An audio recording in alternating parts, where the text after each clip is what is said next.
Muy buenas tardes, bienvenidos de nuevo a Negocios Televisión. Llega un día más el repaso informativo de toda la información, de toda la actualidad y de todas las últimas horas, con el foco un día más en el conflicto que sigue teniendo lugar en Israel.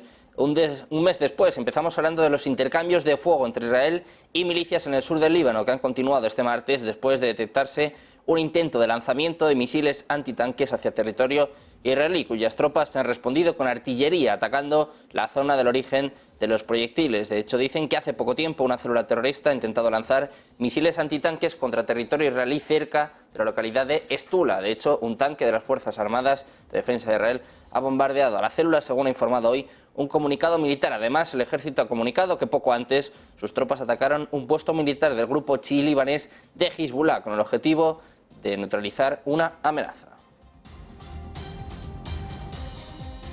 Seguimos hablando de Israel. El ministro de Defensa israelí, Yoav Gallant, ha dicho en una audiencia especial del Comité de Asuntos Exteriores y Seguridad de la Knesset que los principales objetivos para el periodo posterior a la guerra en Gaza son eliminar la amenaza a la seguridad de los ciudadanos israelíes, poner fin a la actividad militar y gubernamental de Hamas y garantizar la libertad de acción de las FDI en Gaza, sin limitaciones en las operaciones. Según Gallant, el sistema de seguridad bajo su liderazgo se centra en dos cuestiones clave: la victoria en la guerra y la devolución de los rehenes. Además, Gallant ha añadido que Yahya Sinwar cometió un error en Gaza y que selló el destino de Hamas y el destino de Gaza. Apunta al líder de Hezbollah, dice que si Nasrallah comete un error va a sellar también el destino del Líbano.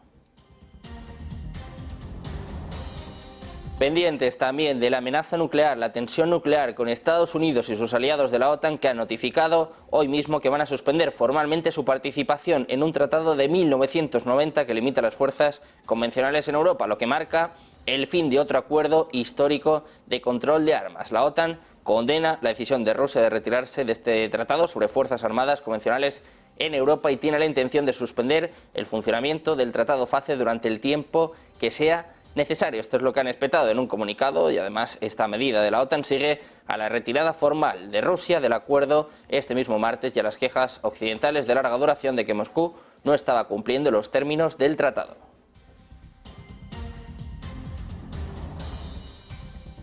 Y hablamos precisamente de Rusia, que como les comentábamos se ha retirado formalmente del Tratado sobre Fuerzas Armadas Convencionales en Europa, un acuerdo firmado en 1990 después de la caída del muro de Berlín, que establecía límites a categorías clave de equipo militar convencional en Europa y ordenaba la destrucción del exceso de armamento. En un comunicado apuntan a que el documento legal internacional, cuya validez fue suspendida por su país en 2007, finalmente ha pasado a la historia para Rusia. Esto es lo que ha dicho el Ministerio de Asuntos Exteriores. Según este comunicado, también se retiran de otros dos acuerdos jurídicamente vinculantes: el Acuerdo de Budapest de 1990 y el documento flanco de la CFCE, que estaban vinculados al tratado. El Ministerio ha explicado que el tratado no respondía a los intereses de Rusia y ha afirmado que los países de la OTAN comenzaron a eludir las restricciones impuestas a medida que la alianza se expandía.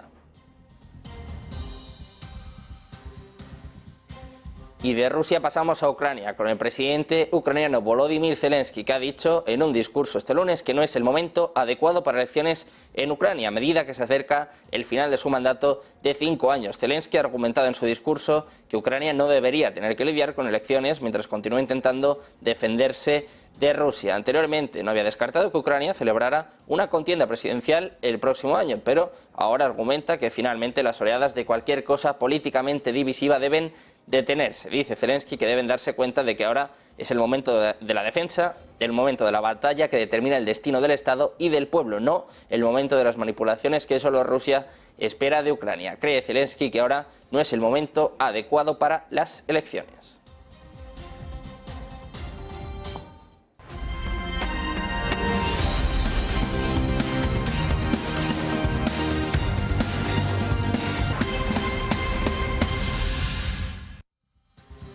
Llega el momento de la información de la actualidad de las últimas horas, llega el momento un día más de poner el foco en el conflicto de Israel, con los intercambios de fuego entre Israel y milicias en el sur del Líbano que han continuado este martes tras detectarse un intento de lanzamiento de misiles antitanques hacia territorio israelí, cuyas tropas han respondido con artillería atacando la zona del origen de estos proyectiles. En un comunicado apuntan a que hace poco tiempo una célula terrorista ha intentado lanzar misiles antitanques contra territorio israelí cerca de la localidad de Estula. Un tanque de las fuerzas de defensa de Israel ha bombardeado a esta célula. Además, el ejército ha comunicado que poco antes sus tropas atacaron un puesto militar del grupo chií libanés de Hezbollah con el objetivo de neutralizar una amenaza.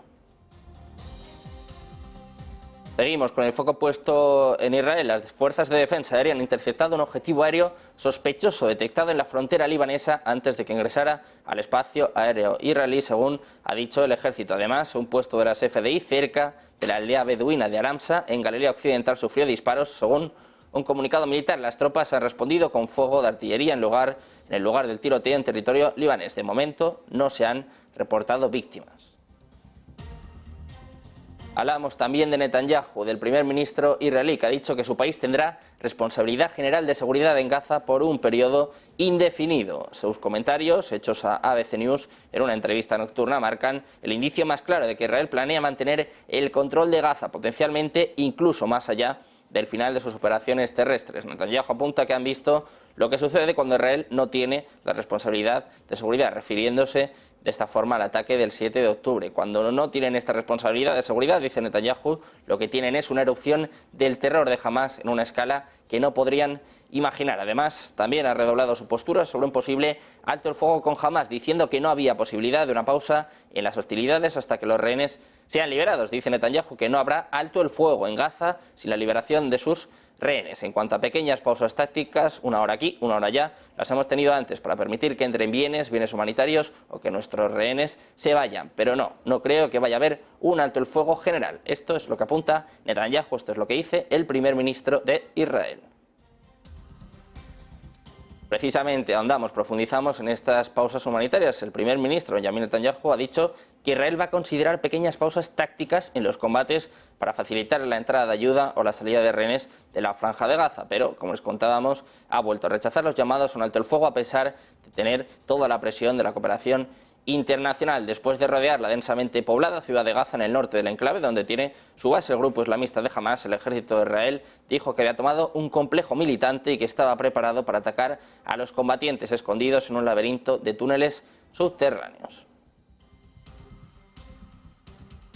Hablamos ahora del Ministerio de Justicia de Israel. Ha publicado este martes un memorando que autoriza a las fuerzas de defensa israelíes y al Shin Bet a acceder a cámaras de seguridad privadas y examinar las imágenes sin el conocimiento de sus propietarios, al menos de forma temporal durante los próximos 6 meses. Esto se debe a que, según ellos, es necesario para evitar la fuga de información visual que podría poner en peligro la seguridad del Estado y las actividades de las fuerzas de defensa de Israel. El público podrá enviar comentarios y objeciones al memorando hasta el 11 de noviembre. La principal preocupación de esta propuesta es la violación de la privacidad de quienes serán grabados en las cámaras privadas, pero las notas explicativas de este memorando afirman que en el contexto del ataque terrorista y el combate en curso existe una preocupación tangible con respecto al acceso a imágenes visuales producidas por cámaras fijas que tienen el potencial de poner en peligro la seguridad del Estado, así como la actividad de las FDI y del Shin Bet.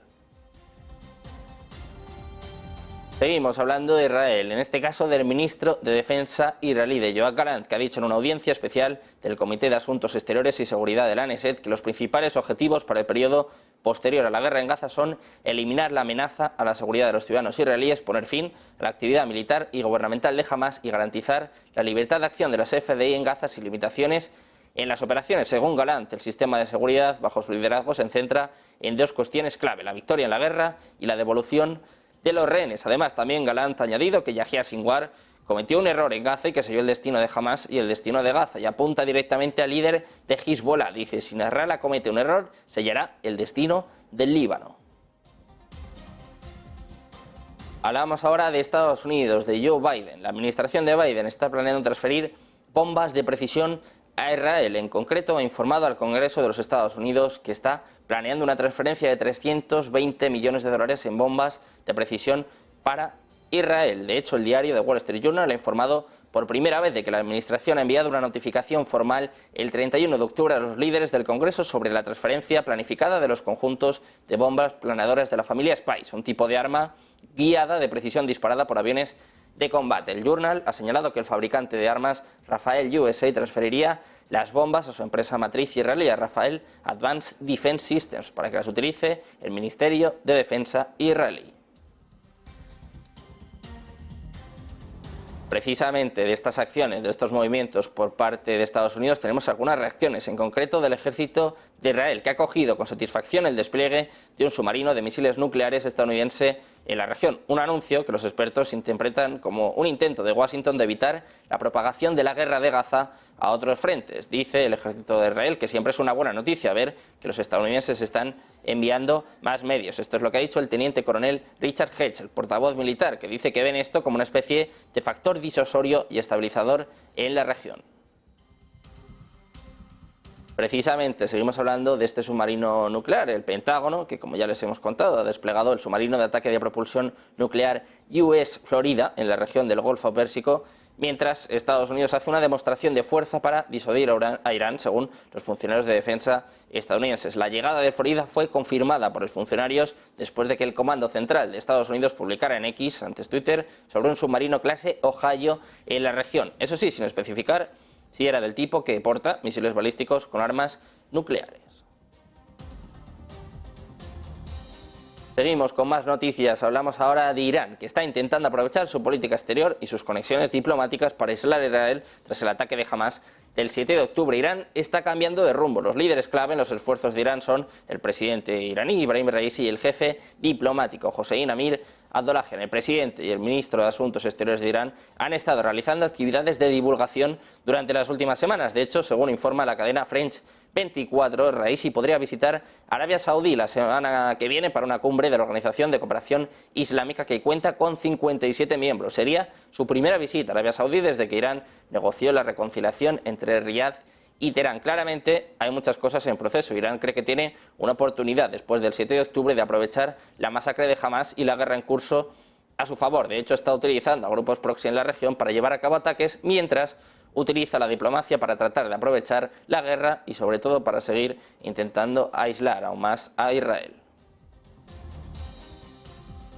Seguimos hablando de Irán. El líder supremo iraní Ali Khamenei ha dicho este mismo lunes que Irak puede desempeñar un papel especial en la región, coordinándose con Irán para aumentar la presión política sobre Estados Unidos y Israel para que pongan fin a la guerra en Gaza. Hizo sus comentarios durante una reunión en Teherán con el primer ministro iraquí, con Mohamed Shia al-Sudani, quien se dirigió a Irán menos de 24 horas después de reunirse con el secretario de Estado estadounidense, con Antony Blinken, en Bagdad. No estaba claro si el primer ministro llevaba un mensaje estadounidense a Teherán, pero lo que sí que sabemos es que Blinken visitó Irak en medio de la creciente preocupación de Estados Unidos por un aumento en los ataques de grupos armados iraquíes pro-iraníes a sus bases en Irak y en Siria desde que estalló el conflicto en Israel el 7 de octubre. De hecho, varios partidos políticos de Irak han pedido al gobierno que rompa los lazos diplomáticos con Washington. Como país importante en la región, Irak puede desempeñar un papel importante ejerciendo presión política sobre Estados Unidos y en este caso sobre Israel para detener la masacre de personas en Gaza y también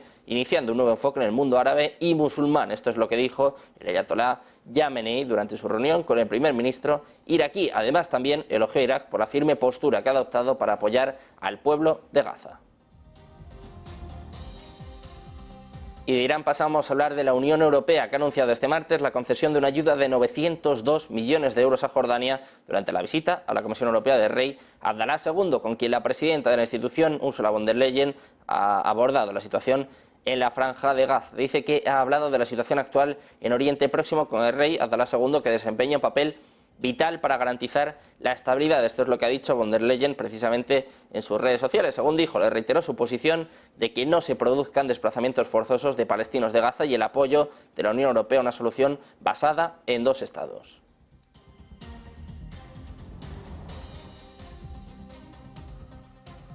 Enseguida volvemos, seguimos con más noticias, con más actualidad. Quédense porque enseguida volvemos con más últimas horas aquí en Negocios Televisión.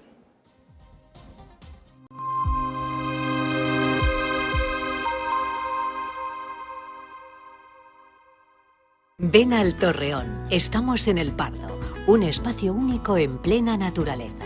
Disfruta de momentos de desconexión mientras saboreas la mejor gastronomía. Disponemos de 7 amplias terrazas y salones para todo tipo de eventos. Degusta nuestros exquisitos platos acompañados de una selecta bodega de vinos. A tu servicio, un gran parking y zona infantil.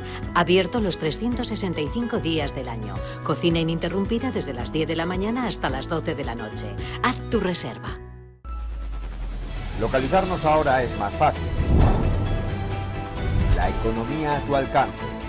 Empresas, inversiones, tecnología.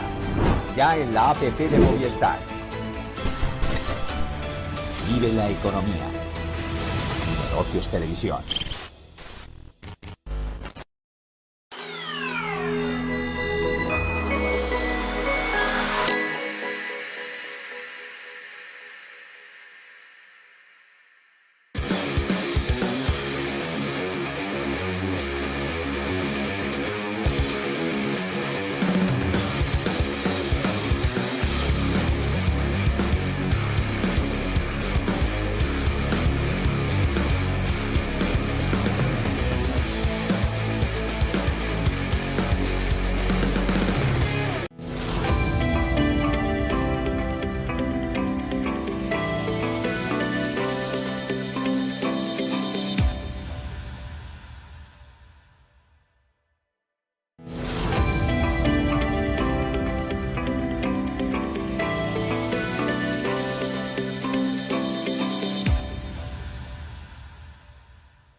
Soy Hugo Ferrer y durante el año 2022 logré identificar el inicio del mercado bajista gracias a los indicadores que sigo y a una estrategia sólida.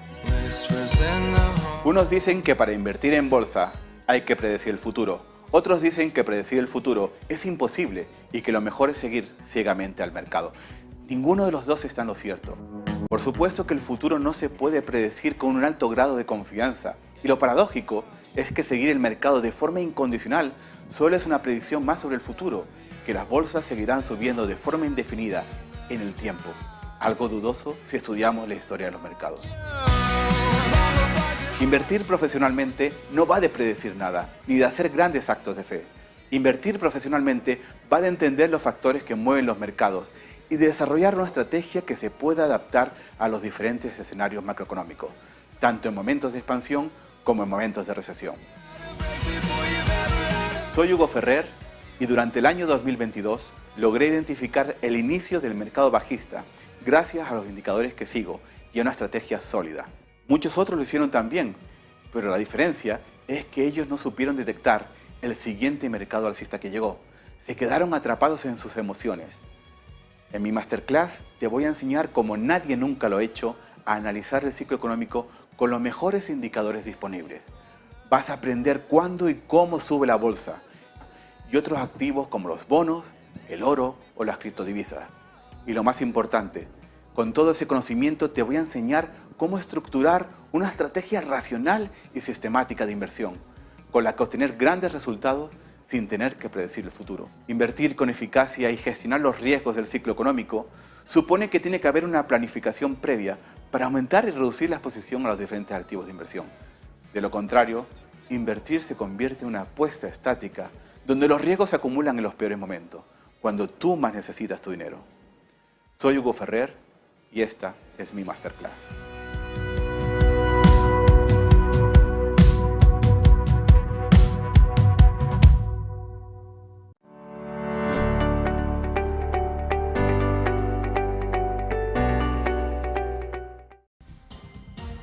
Estamos de vuelta en Negocios Televisión, pendientes de la actualidad de las últimas horas, que en este caso nos lleva hasta Ucrania. Acabamos de conocer que Volodymyr Zelensky, el primer ministro ucraniano, ha cancelado una visita que iba a tener lugar hoy a Israel después de una filtración de la misma. El presidente de Ucrania no va a llegar hoy a Israel como estaba previsto inicialmente. La noticia de su llegada se filtró durante el fin de semana, lo que ha provocado el aplazamiento. Fuentes diplomáticas israelíes apuntan, eso sí, a que todavía se espera que haga el viaje, pero que de momento no hay una fecha. Sin embargo, funcionarios israelíes están diciendo que si llega el presidente Zelensky será recibido con los brazos abiertos. Hay que recordar que precisamente después del ataque del pasado 7 de octubre, el propio Zelensky se ofreció a visitar Israel, pero le dijeron que no era el momento. Rechazaron esta propuesta por parte de Zelensky, que todo apuntaba que iba a visitar el país esta semana, pero que de momento ha decidido cancelar esta reunión, esta visita, por la filtración de las noticias que de hecho ya les contamos nosotros el pasado viernes. Seguimos con más noticias, ponemos el foco en Europa. Los funcionarios europeos han solicitado mantener un canal de comunicación abierto con Hezbollah en un intento de disuadir a la organización de tomar cualquier acción que expanda la guerra desde la Franja de Gaza al Líbano, según ha informado hoy el periódico libanés Al Jomhoura, citando a funcionarios libaneses cercanos a Hezbollah. Las fuentes han expresado su preocupación de que las tensiones en el frente libanés hayan escalado a un punto crítico, planteando la posibilidad de un conflicto aún más amplio. Nos fijamos también en Jordania, que deja abiertas todas las opciones en su respuesta mientras se intensifica el conflicto en Gaza. No ha guardado críticas frente al gobierno israelí y ha descrito como la incapacidad de Israel para discriminar entre objetivos militares y civiles en su intensificación de bombardeos e invasión de la Franja de Gaza está dañando y mucho este territorio. El primer ministro Bishr al-Qassaune no ha dado más detalles sobre las medidas que tomaría Jordania días después de que retirara a su embajador de Israel en protesta por la ofensiva en Gaza después de un ataque transfronterizo de Hamas el 7 de octubre. Jordania también ha anunciado la semana pasada que al embajador de Israel, que abandonó Amán poco después del ataque de Hamas, no se le iba a permitir regresar, declarándole efectivamente persona non grata. Qassaune ha dicho que el asedio de Israel a la densamente poblada Gaza no fue en defensa propia, como sostiene. De hecho, en el día de ayer ya apuntaba a que en el caso de que siguieran los desplazamientos de ciudadanos, directamente dijo Jordania que se lo iba a tomar como una declaración de guerra por parte de Israel. Siguen las tensiones, siguen las reacciones, en este caso nueva amenaza, nueva advertencia por parte de Jordania. Pendientes de más reacciones, en concreto de los ministros de Exteriores y de Defensa de Japón y de Reino Unido, que han pedido hoy a Israel que se respete la ley internacional en su guerra contra Hamas, además de establecer una pausa humanitaria que permita la entrada de ayuda a la Franja de Gaza. Los cancilleres japonés y británico Yoko Kamikawa y James Cleverly y los titulares de defensa de ambos países, Minoru Kihara y Grant Shapps, hicieron este llamamiento en una declaración conjunta al término de la reunión celebrada este martes en Tokio, antes del comienzo de un encuentro de ministros de Exteriores del G7. Los 4 ministros han reafirmado la condena inequívoca a los ataques terroristas de la milicia islamista de Hamas y han reclamado la inmediata liberación de todos los rehenes capturados por parte de este grupo. Seguimos pendientes de Gaza. El Ministerio de Salud, liderado por Hamas, dice que el número de personas muertas en Gaza desde el inicio de la guerra ha aumentado a 10.328 personas. Esto sería un aumento de más de 300 personas con respecto a las 10.022 muertes en las que informó en el día de ayer. De hecho, según dice el Ministerio, 4.237 serían niños. Las últimas cifras de la Organización de la ONU indican que más de 700.000 personas han sido desplazadas en Gaza desde el 7 de octubre, cuando los combatientes de Hamas organizaron una incursión masiva en Israel, lo que provocó fuertes ataques de represalia y, como ven, el número de muertes sigue aumentando día a día, según el Ministerio de Salud, en concreto 300 más en las últimas 24 horas.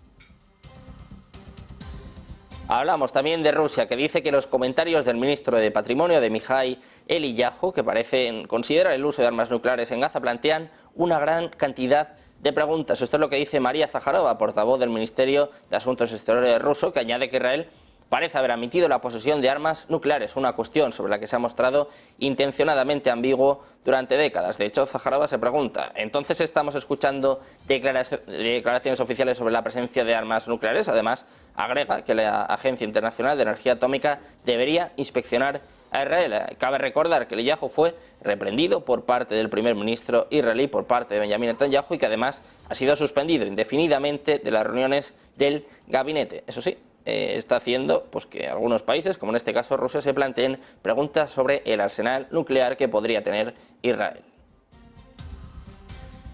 Hablando del arsenal nuclear de Israel, aumentan las tensiones nucleares. Estados Unidos y sus aliados de la OTAN han notificado hace apenas unas horas que van a suspender formalmente su participación en un tratado de 1990 que limita las fuerzas convencionales en Europa, lo que marca el fin de otro acuerdo histórico de control de armas. La OTAN condena la decisión de Rusia de retirarse del tratado sobre fuerzas armadas convencionales en Europa y tiene la intención de suspender el funcionamiento del Tratado FACE durante el tiempo que sea necesario, según han espetado en un comunicado. La medida de la Organización del Tratado del Atlántico Norte sigue la retirada formal de Rusia del acuerdo este mismo martes y a las quejas occidentales de larga duración de que Moscú no estaba cumpliendo con los términos de este tratado.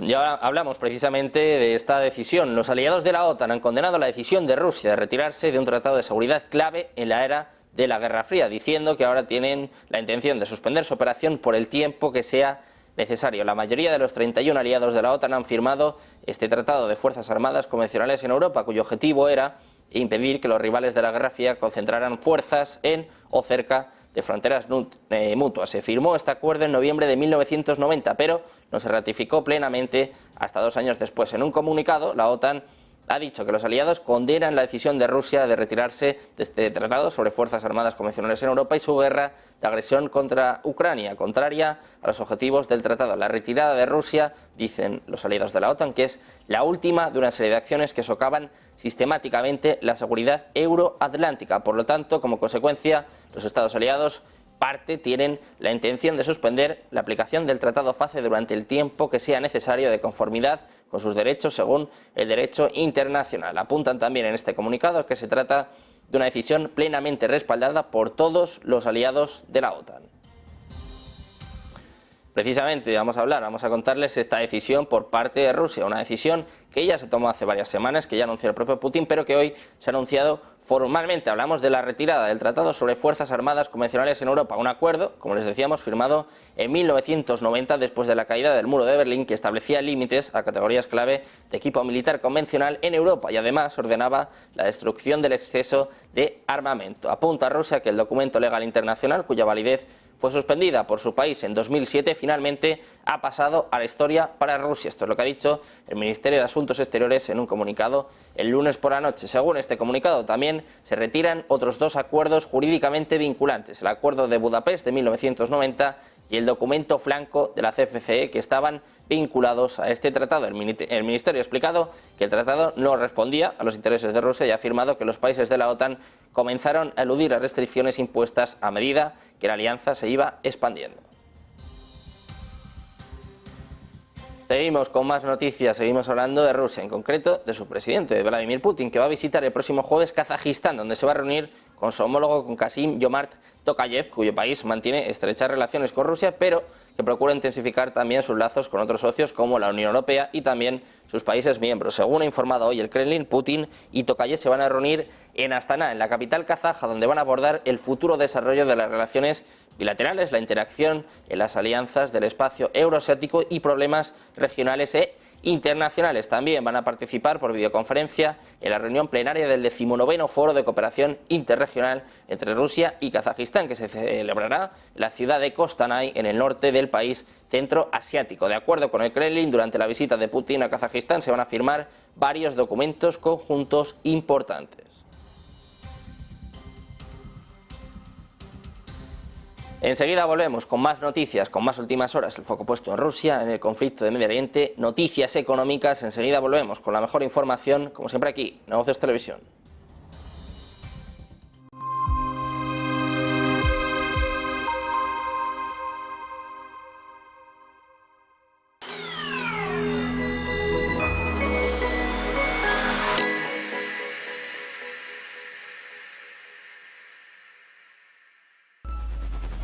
Localizarnos ahora es más fácil. La economía a tu alcance. Empresas, inversiones, tecnología. Ya en la APP de Movistar. Vive la economía. Negocios Televisión.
En el año 1230 aproximadamente, en una ciudad italiana, la ciudad de Pisa, existió un joven, Leonardo di Pisa. Mediante lo que era la reproducción de los conejos, llegó y descubrió una serie numérica que es conocida a día de hoy como la serie divina, que se puede ver con un patrón específico en el universo, en nuestro planeta, en todo lo que nos rodea, se replica. Leonardo di Fibonacci, que fue el creador de esta serie numérica, nos ha facilitado a día de hoy una de las herramientas más potentes que existen para la predicción del precio de cotización de un activo financiero. Da igual cuál sea el activo financiero, da igual el lapso de tiempo que ocurra este movimiento. Podrás detectarlo y podrás anticipar lo que sucederá, desde dónde y hasta dónde. Después de más de un año ya que hemos cumplido con la Academia de Negocios Televisión, en donde has podido aprender o puedes todavía aprender cómo funcionan los mercados financieros en su totalidad, en qué consiste el análisis técnico, en qué consiste el chartismo, todas las herramientas. También podrás aprender de operativa, sobre todo estrategias operativas que allí he diseñado y que también con todo lo aprendido podrías crear tus propias estrategias. Los días martes a las 7 de la tarde, 7 p.m., hora española, tenemos una sesión de directos a modo de práctica y también como contenido de los nuevos módulos para que en absoluto y riguroso tiempo real puedas ver todo lo aprendido a la hora de intentar buscar oportunidades en los mercados. De la mano de la plataforma Active Trader de Active Trades, nos vamos a sumergir todos los martes a repasar todo lo que pudiste haber aprendido, a responder sobre todo a las preguntas que en el directo plantearas y lo más importante, ver si todo lo que estamos aprendiendo o todo lo que has visto efectivamente sirve para poder surfear en estas olas llamadas trading. Te espero los martes en la práctica desde Negocios Televisión, desde la Academia de Negocios Televisión.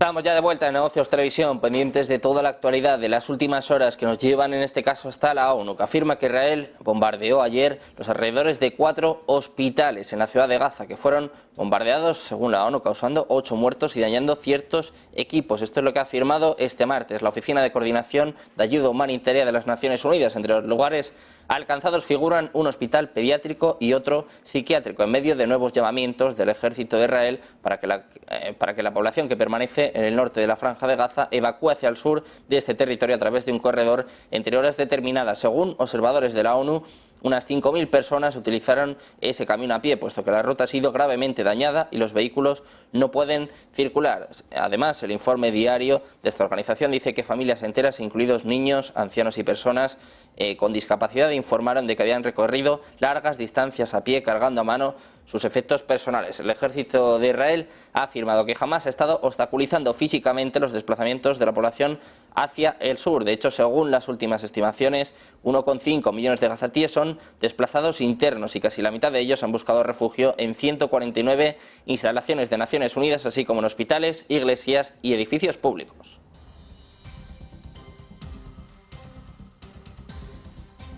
Seguimos con últimas horas, nos centramos ahora en Alemania. El gobierno alemán dice que está librando 91 millones de euros, unos 97 millones de dólares para la agencia de la ONU para los refugiados palestinos después de una revisión que inició tras el ataque de Hamás a Israel. El 8 de octubre Alemania suspendió la ayuda al desarrollo de las áreas palestinas en espera de una revisión, aunque ha mantenido la ayuda humanitaria. El Ministerio de Desarrollo dice que todavía no ha completado esta revisión, pero que inicialmente se centró en la agencia de la ONU. Dice que como primer resultado parcial ha decidido liberar 71 millones de euros ya destinados y añadir 20 millones de euros en nueva financiación. Una financiación anunciada por la ministra de Desarrollo, Svenja Schulze, después de una reunión en Jordania con el jefe de esta organización. Se va a utilizar para ayudar a seguir proporcionando servicios básicos, en particular agua potable a las personas desplazadas en la Franja de Gaza y también para ayudar a los refugiados palestinos en Jordania.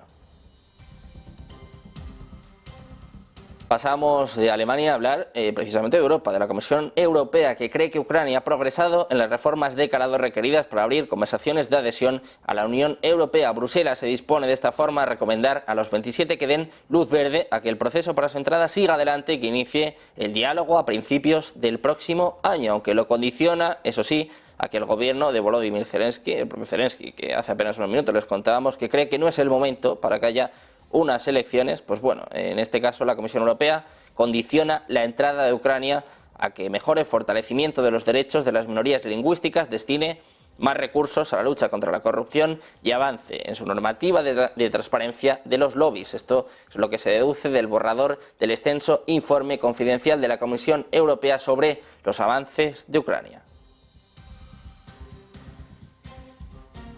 Y seguimos poniendo el foco precisamente en Ucrania. El presidente ucraniano, como les decíamos, Volodymyr Zelensky, ha dicho en un discurso este lunes que no es el momento adecuado para elecciones en Ucrania a medida que se acerca el final de su mandato de 5 años. Zelensky ha argumentado en su discurso que Ucrania no debería tener que lidiar con elecciones mientras continúa intentando defenderse de Rusia y de los ataques que comenzaron en febrero de 2022. Anteriormente, el propio Zelensky no había descartado que Ucrania celebrara una contienda presidencial el próximo año, aunque las elecciones estaban previstas, actualmente se han suspendido, teniendo en cuenta que el país está bajo la ley marcial. El propio Zelensky decía lo siguiente: finalmente, las oleadas de cualquier cosa políticamente divisiva deben detenerse. Además, Zelensky argumenta que deben darse cuenta de que ahora es el momento de la defensa, el momento de la batalla que determina el destino del Estado y del pueblo, no el momento de las manipulaciones que solo Rusia espera de Ucrania. Apunta Zelensky a que cree que ahora no es el momento adecuado para las elecciones en Ucrania.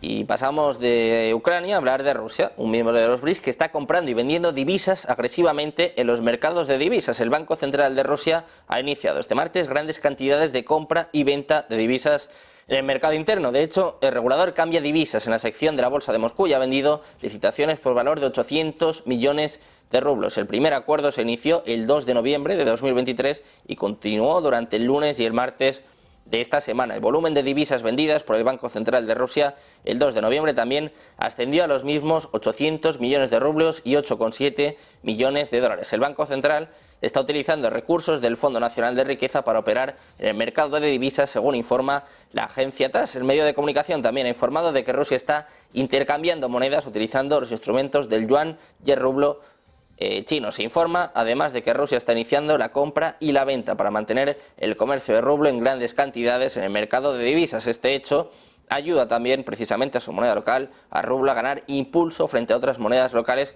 incluida la de los BRICS, especialmente el dólar estadounidense.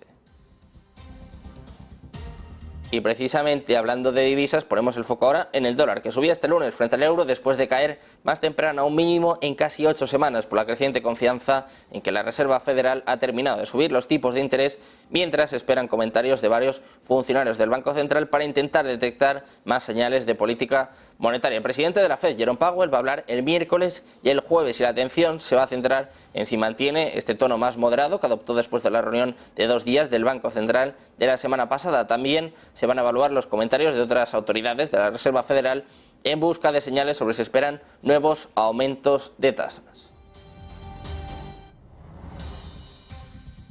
Y precisamente hablando de Estados Unidos, hablando del dólar, ponemos el foco en la secretaria del Tesoro, en Janet Yellen, que va a recibir a su homólogo chino, al viceprimer ministro He Lifeng, durante 2 días de diplomacia intensiva en San Francisco. Va a tener lugar esta semana antes de la reunión de ministros de finanzas del Foro de Cooperación Económica Asia-Pacífico. Las conversaciones bilaterales son parte de un impulso más amplio entre funcionarios estadounidenses y chinos para lograr avances en temas específicos antes de una reunión esperada entre el presidente Joe Biden y el presidente chino Xi Jinping. Precisamente hablando de Estados Unidos y de China, ponemos el foco ahora en la región asiática. La recuperación de la economía de China sigue dando señales desiguales en medio de los múltiples desafíos internos y externos que enfrenta. Las importaciones del gigante asiático han crecido inesperadamente en octubre, mientras que las exportaciones se han contraído a un ritmo más rápido. Los indicadores recientes sugieren que las medidas de apoyo promovidas desde Beijing están ayudando a impulsar una recuperación tentativa, aunque una crisis inmobiliaria prolongada y una débil demanda global continúan afectando a los responsables políticos de cara a 2024. Las exportaciones se contrajeron un 6,4% respecto al año anterior en octubre, más rápido que una caída del 6,2% en septiembre y peor que una caída del 3,3%. Las importaciones aumentaron un 3% frente a la caída del 4,8% esperada y mucho mejor que el desplome del 6,2% en septiembre. Las importaciones rompieron 11 meses consecutivos de caída. Seguimos con el foco puesto en China. El subgobernador del Banco Popular de China, Sun Qinshon, ha asegurado que no está demasiado preocupado por la economía china. Lo ha dicho en una cumbre financiera internacional celebrada en Hong Kong. El alto cargo de la institución financiera ha intervenido en la cumbre de inversión de líderes financieros mundiales organizada por la Autoridad Monetaria de Hong Kong. Unas declaraciones que llegan mientras el mundo ve cómo China está lidiando con una desaceleración económica y una enorme crisis de deuda en su sector inmobiliario, que ha paralizado algunas de sus mayores empresas, asustado a los inversores y desatado temores de contagio. El directivo del Banco de China ha señalado que la deuda global del gobierno chino se sitúa en la franja media o baja de los estándares internacionales. Pendientes de la economía, nos trasladamos en este caso a Europa. El vicepresidente del Banco Central Europeo, Luis de Guindos, ha asegurado este martes que antes o después los bancos van a mejorar la remuneración de sus depósitos al hilo de las subidas de tipo de interés aprobadas por el organismo, ya que entre sus objetivos se encuentra el hacer más atractivo el ahorro frente al consumo. De Guindos también ha hablado sobre la inflación y ojo, porque ha dicho todavía no debemos cantar victoria. Lo escuchamos. Por lo tanto, satisfacción por la evolución, pero sin complacencia. No se puede cantar victoria en relación con el tema de la inflación. Y, y nosotros estamos cumpliendo nuestra misión fundamental, que es la estabilidad, buscar la estabilidad. También ha hablado sobre la política fiscal. Dice que tiene un papel muy importante que jugar ahora y además ha criticado a los gobiernos por no haber aplicado medidas fiscales más definidas. Escuchamos de nuevo a De Guindos. La política fiscal tiene un papel a jugar en todo esto, es decir, la política de demanda de la zona euro depende de la combinación monetaria fiscal. La monetaria está clara, hemos subido tipos y, como decía anteriormente, pues creemos que a este nivel, si lo mantenemos, pues iremos cumpliendo los objetivos, pero la política fiscal tiene un papel muy importante que jugar. Primero porque introdujo medidas de apoyo a lo que eran las familias en un momento y empresas ante el shock energético y posteriormente porque la propia posición fiscal de los países tiene un impacto en lo que es el conjunto de la demanda agregada. Nosotros lo que estamos demandando, lo que estamos pidiendo es que se vayan retirando lo que son estas medidas que deberían haber sido pues muy definidas, diseñadas y dirigidas a los grupos más vulnerables de la sociedad y, por otro lado, que el saldo presupuestario de los diferentes países, el déficit público, pues sea compatible con la evolución de la política monetaria. Pendientes de Guindos y también de todo lo que sucede, de todo lo que está aconteciendo desgraciadamente en España en las últimas horas. Quédense porque enseguida estamos de vuelta y les contamos todos los detalles, todas las últimas horas aquí en Negocios Televisión.